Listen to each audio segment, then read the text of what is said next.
আজকের বিশেষ বিশেষ খবরগুলো হলো শোকস্তব্ধ অসম, আলবিদা জুবিনদা, অসমবাসীর বুক শূন্য করে গেলেন গায়ক জুবিন গার্গ। সীমান্ত জেলা থেকে বিচ্ছিন্ন বদরপুর পাকাপাকিভাবে যুক্ত হলো কাছাড় জেলার প্রশাসনের সঙ্গে। সরুসজাই স্টেডিয়ামে শায়িত থাকবে, শেষ শ্রদ্ধা জানাতে পারবেন অসমবাসী।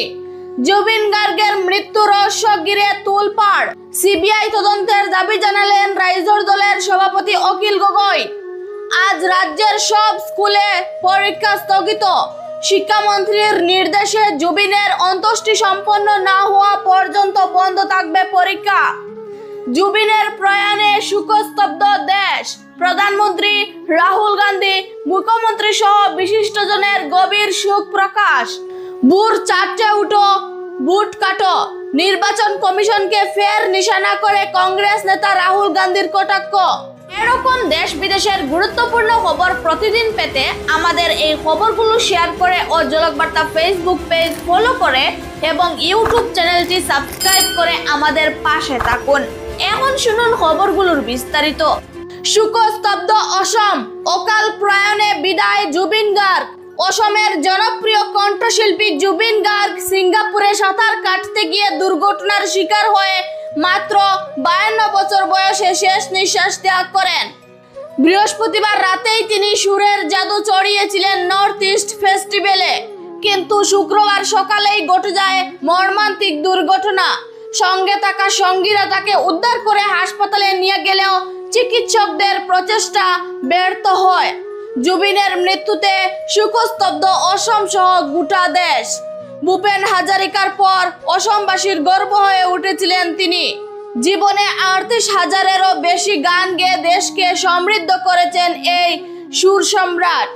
তার মৃত্যুতে রাজ্য জুড়ে মন্দির, নামঘরে, রাস্তায় মোমবাতি জ্বালিয়ে শ্রদ্ধাঞ্জলি জানানো হচ্ছে। সীমান্ত জেলা থেকে বিচ্ছিন্ন বদরপুর যুক্ত হলো কাছাড়ের সঙ্গে। সরকারি বিজ্ঞপ্তি অনুযায়ী বদরপুর পুরসভা এলাকা ও আশপাশের কয়েকটি অঞ্চল শ্রীভূমি জেলা থেকে সরিয়ে কাছাড় জেলার প্রশাসনের অধীনে আনা হয়েছে। জনস্বার্থ, আইন শৃঙ্খলা রক্ষা এবং দ্রুত বিচার ব্যবস্থার জন্যই এই সিদ্ধান্ত নেওয়া হয়েছে।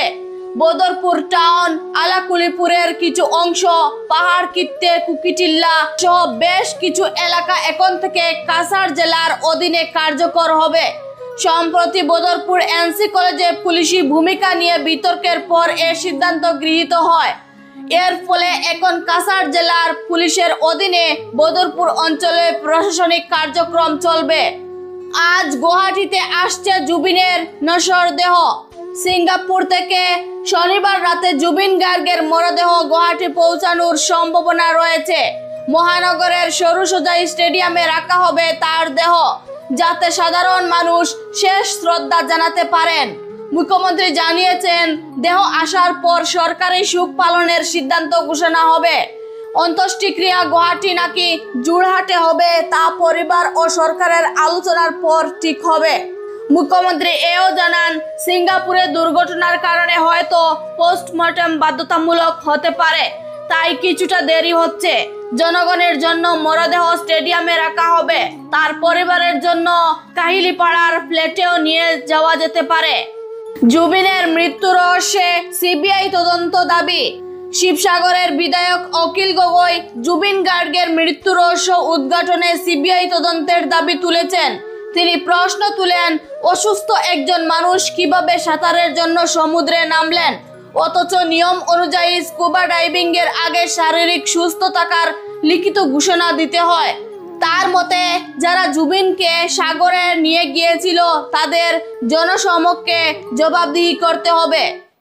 একই সঙ্গে তিনি সিঙ্গাপুরে নর্থ ইস্ট ফেস্টিভ্যাল আয়োজন নিয়েও প্রশ্ন তুলেন এবং দোষীদের বিরুদ্ধে কঠোর ব্যবস্থা নেওয়ার আহ্বান জানান।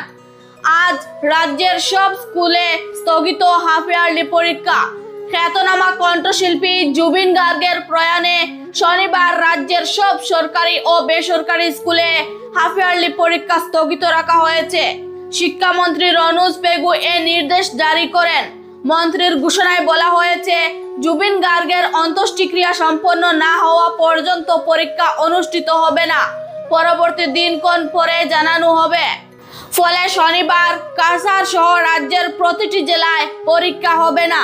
জুবিনের প্রয়াণে রাজ্য জুড়ে শোক পালিত হচ্ছে। জুবিনের মৃত্যুতে শোক প্রকাশ প্রধানমন্ত্রীর পাশাপাশি দেশ বিদেশের বিশিষ্টজনের। গায়ক জুবিন গার্গের মৃত্যুর খবর ছড়িয়ে পড়তেই শোকস্তব্ধ হয়ে পড়ে গোটা দেশ। প্রধানমন্ত্রী নরেন্দ্র মোদী বলেন, তার মৃত্যুতে দেশের সঙ্গীত জগতের অপরিমেয় ক্ষতি হলো। কংগ্রেস নেতা রাহুল গান্ধী জানান, তার কণ্ঠ এক প্রজন্মকে মুগ্ধ করেছে। মুখ্যমন্ত্রী হিমন্ত বিশ্ব শর্মা বলেন, জুবিনের মৃত্যু অসমের জন্য এক অপূরণীয় ক্ষতি। রাজনৈতিক দল, সাংস্কৃতিক সংগঠন থেকে শুরু করে ক্রীড়া সংস্থাও শ্রদ্ধা জানিয়েছে। রাজ্য জুড়ে মোমবাতি জ্বালিয়ে সাধারণ মানুষ ও শেষ শ্রদ্ধা জানাচ্ছেন। ভোরে উঠো, বুট কাটো, আবার ঘুমাও, নির্বাচন কমিশনকে আক্রমণ রাহুল গান্ধীর।